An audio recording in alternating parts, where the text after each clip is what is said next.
ndadzwa kati zvekuzvaparadzwa kukaitwa Manchester City ichirohwa neManchester United. Ndikati iwe Manchester City ava vakadai vakatitenga, it would have been a great match for them.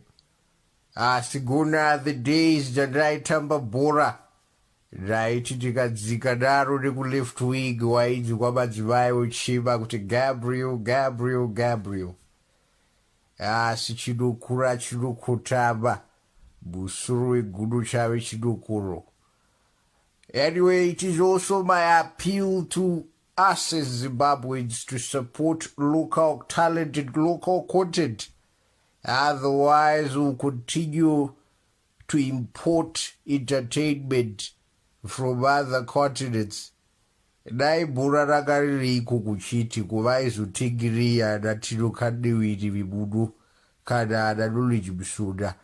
Zvinotoreva kuti kuno tine tarenda, asi support is what is lacking from different facets of our society. Saka ndinoti support local content, ipapa munongosika.